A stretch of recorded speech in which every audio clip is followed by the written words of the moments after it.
Okay, this is a little something different. I have somewhat of a script prepared. And the reason I have this script prepared is I wanted to cover something that's been on my mind for a few days now. And I've been gathering my thoughts on this issue. And I didn't want to ramble and forget anything because, I'll ramble on and I'll go off topic very easily. So, this is the thing. Marvel and DC have dominated the comic book landscape for decades. And the thing that's been on my mind is why. Why have they been on top? Now, will they stay on top forever? I doubt that. Things always change. Things go up and down like a yo-yo. There was one time where Apple was nowhere to be mentioned, and then Apple computers were great, and then Microsoft kind of made their way in again. There was a time before both of those where IBM was on top. So things go up and down, right? Sega was the system to have, Nintendo was the system to have, then Sony was the system to have, then Xbox was the system to have, and back and forth, right? But what is the secret behind Marvel and DC? And I think I may have figured it out. Their secret, the key, the reason that they've had such success is interconnected stories within a greater universe. And this is something that fundamentally changed how audiences engage with comic books. Now, I don't know the full scope of comic book history. I'm not going to proclaim to you that I'm someone that has this thing on instant recall in my memory. I don't. There are things that I know that I remember, some things I've forgotten, but I know there was a time, one, where comic books weren't really taken seriously. And there was also a time where comic books were just a bunch of books with independent stories that were enjoyable, but they were just independent stories. Marvel and DC both changed the game with the interconnected comic book universe. Back in the golden age of comics, there was a lot of publishers that had standalone stories, a lot of them. This book, you buy it, it stands on its own. It's not connected to anything else. You don't need to read anything else in order to enjoy this book. There was a time where that was the way in comic books. As Mandalorian would say, this is the way. There was a time where it was that way. But something changed. Marvel and DC did something different. So in this time of these standalone comics, heroes lived in isolated worlds with little interaction beyond their individual stories. These stories were entertaining, for sure, absolutely entertaining, but they lacked that connective tissue, that thing that you read and you say, oh, I wonder if this is going to come up in so and so book because such and such happened. And I think that was a big reason why comic books initially did not take off in a grander scale. Again, this is my humble opinion from what I observe in comic books.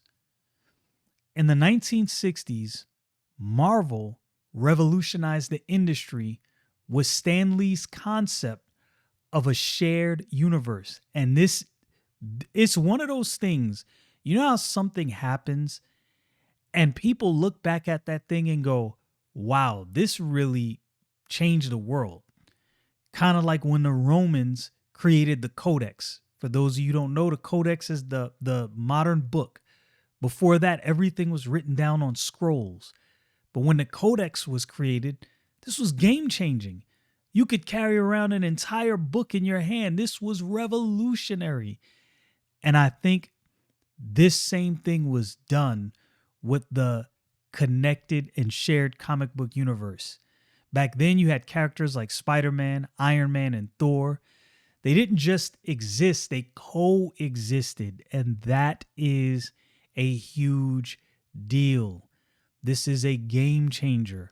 Whatever you think about the independent comic space, whatever you think about what all of these comics do independently, there is a reason that for so many years, Marvel and DC have been on top. There is something to these interconnected stories.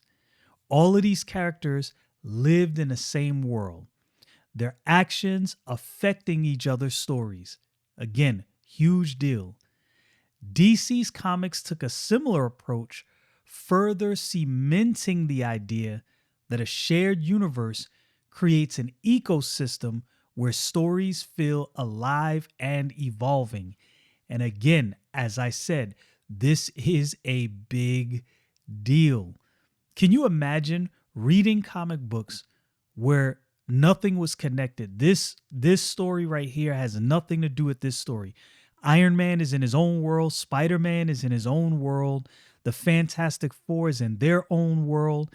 You don't have huge overarching, however it's said, villains like Doom, who's a menace to everyone. Magneto, who's a menace to everyone. You don't have the team ups. You don't have the Avengers, because all of these characters are separated in their own worlds. I'm telling you, it wouldn't feel the same. It would not feel the same at all. Okay, so these interconnected universes led to groundbreaking events. Marvel Secret Wars. Imagine trying to do something like Secret Wars on an individual book. I don't think it would work on its own with an individual book and an individual character not connected across a greater comic book universe. That's my humble opinion. I'm sticking to it. That's a big deal. Crisis on Infinite Earths. If that was an individual story, I mean, let's keep it real. Would it really matter that much when all of these things are connected and there's so many directions you could go? This opens up the landscape of what you can do with that story. These things gave readers a reason to pick up multiple titles. You felt like you were connected, not just to that one character, but you felt like you were connected to the entire scope of characters offered by whatever comic book universe you liked more, whether it was DC or Marvel, or whether you like both.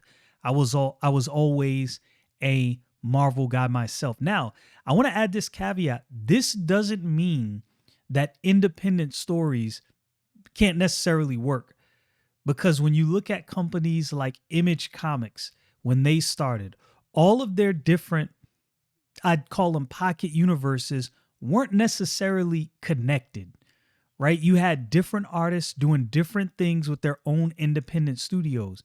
Image is still around today, still pretty much doing the same thing. They have a lot of books put out with things that are not necessarily interconnected, and it works. It works. I'm not saying it doesn't work, but what you will find inside Image is there is many companies inside the Image ecosystem that build their own cohesive universe within that system, if that makes sense. But again, you still like it or hate it, Marvel and DC are the big dogs. Are they what they once were? Have they given fans everything they like and love? Absolutely not. They could do better. Not going to get on that. I just wanted to cover this topic because, like I said, I've been wrecking my brain trying to figure out why is it that they gained such traction, and I'm going somewhere with this. Okay, so this strategy didn't just enhance storytelling. It created a web of loyalty, and it really did.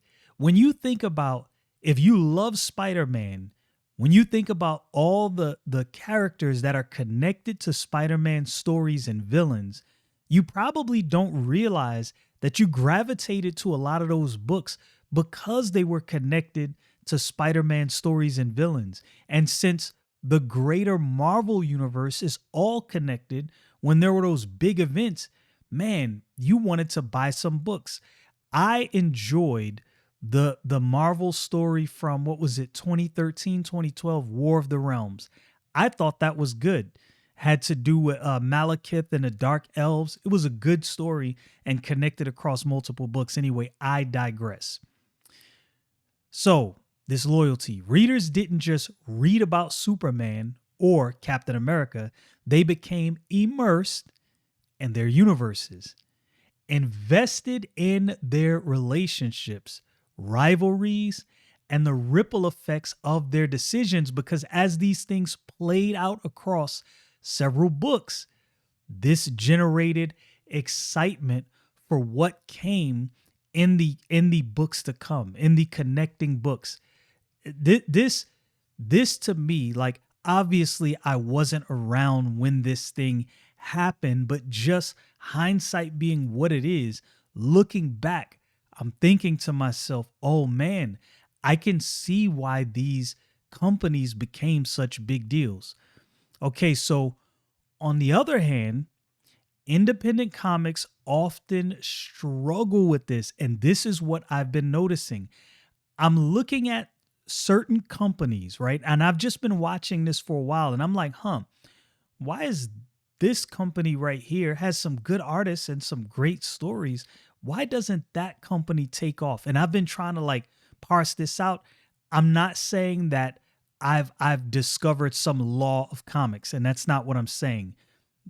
Who knows? Somebody may come along that blows this out the water, does something completely different, and they succeed with it. Very possible.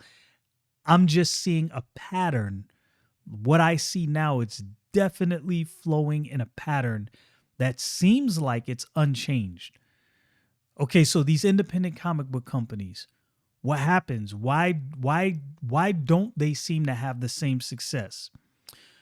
While many have incredible creativity and artistic talent, they frequently lack the larger interconnected framework that pulls readers deeper into the world.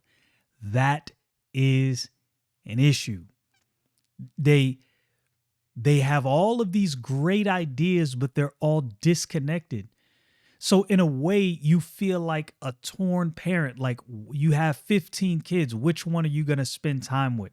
If I have a comic book company and there is, now look, and I'm not saying, I'll add this caveat. I'm not saying that you're able to collect every single book that Marvel puts out or every single book that DC puts out. But with these independent comics, it's like, okay, well, which one of these things am I going to be interested in? The thing about Marvel and DC, no matter what story I'm following, what individual story I'm following, I know there's a greater story told across the Marvel universe, and it is connected. There's something about that feel. There is something about that feel, and I cannot put my finger on it. Standalone stories, while compelling, sometimes fail to inspire the same long-term engagement as these stories with these interconnected universes. Now, a new player is in town, because this is why I've been thinking about this. In my mind, I'm like, why is the Ripperverse seeing such success? What have they done? What have they figured out? And I think, don't quote me on this, I don't know Eric July. I haven't talked to him. But I think Eric July might have figured out the same thing that I'm discovering, or that I discovered as I analyzed this, that the greater connected universe draws fans in. I think that's it. So now we got this new player in town emerging on the comic book scene, Rippaverse Comics. Love them or hate them, they're making their mark. And they seem to be firing on all 6 cylinders. Mission go. Where will they be in 5 years, 6 years, 7 years? Who knows? I'm not making any predictions that they're guaranteed to be around, but I don't see them going anywhere. You know, this company was founded by Eric July, and it seems like he took a page out of Marvel and DC's book. You have this book, Isom, and I tried for the life of me to figure out what is it about Isom that drew me in so heavily? What was it? What was it about this book that made me gravitate toward it so much? And it dawned on me. When I first opened Isom, the first thing I noticed in the way the story was being told is it felt big.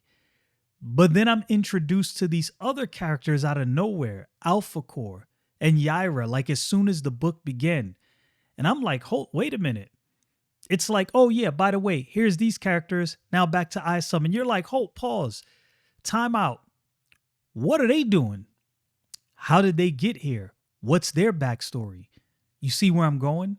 You have more characters, a greater universe, all interconnected, and now you are supremely interested.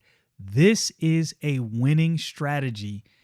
And I think there are many independent comic companies.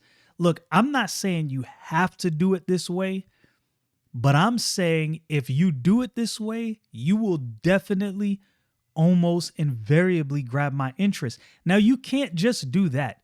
You have to have quality. And the one thing I've said before, and I'll say again, there is a quality control within the Ripperverse as a comic book company that works because the artists they get are all quality artists. And I think there are some independent companies, while they do have quality artists, it almost seems as though they feel like, well, we're an independent company, so we don't have to keep up with Marvel and DC or any of the other pros. We can kind of go halfway. Now, I'm not going to mention companies, but I have seen different independent companies that I've looked into. I look into their books. I start looking through some of it, and I'm like, I'm sure there's people who are interested, but it's not my thing. But that first Isom book, I was like, okay, I want to know what happens next. This is good. This is good. It's pleasing visually. I like the story. Greater connected universe. And I like what's going on. Like I said, he took a play out of Marvel and DC's playbook, embracing the cohesive, interconnected universe. And it's capturing the attention of a lot of readers. There is an organic fan base around these books that is undeniable, in my humble opinion. Of course, you got haters, but it's undeniable. People like these books, and the more I look into it, I'm like, what is it about this one company? What is it about this company that other independent creators haven't been able to do? And it's that. Multiple characters, interconnected universe, greater story, all cohesive and continuous. And I love it. I love it. It's the excitement I didn't know I was missing in the independent space.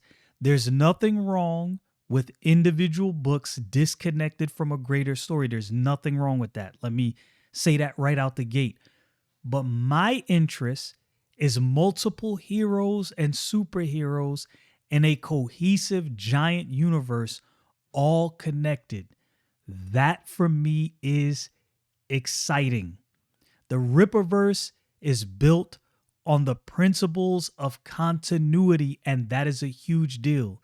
Consistency, respect for its audience. These are all things that at one point all comic book companies ascribe to.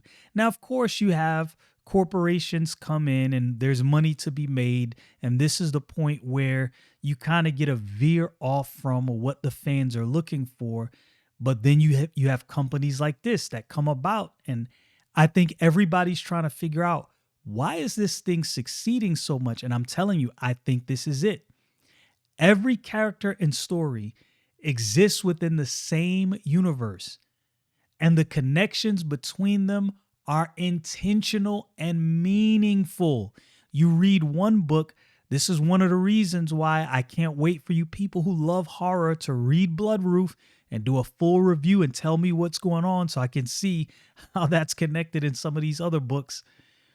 But that's an exciting thing.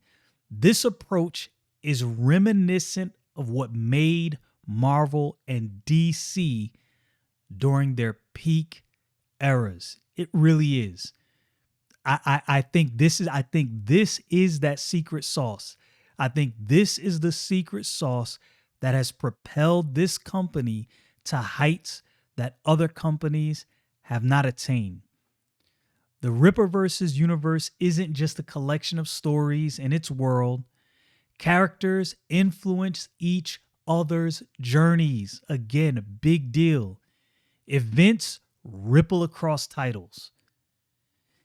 And I think fans are encouraged to explore multiple series to fully grasp the scope of what's unfolding. This is it makes books sell. Let's keep it real. If you're in this, you gotta want to make money. Yes, you gotta love what you do. I love making these YouTube videos because I enjoy comic books.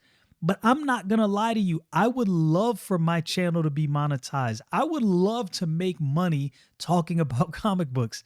That would be dope. That would be dope and great on so many levels you do not understand. If this is all I did all day long, is just make videos about comics and then go for walks on the beach, man, I would be ecstatic. That would be great. But to think that you can get into this and really just not want to make any money at all, that's ridiculous. And I think what this company has is the winning strategy. I think they figured it out. This strategy has already resonated with fans. I see it. I am in fan chats. I am watching people's videos.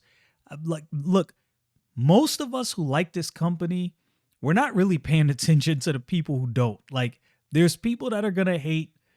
You're not going to be able to do anything about that. I'm listening to people's theories and I'm like, I missed that in that book.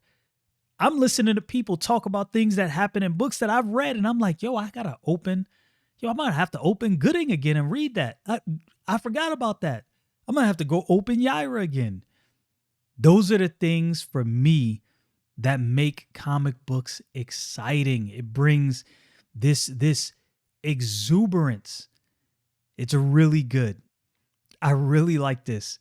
And like I said, for the life of me, in going through this and trying to figure out what made this take off, and I think this is it. I think this is that secret sauce. Marvel showed us the way early on in their inception with the cohesive stories across a greater universe. And I think the Ripperverse has capitalized on that.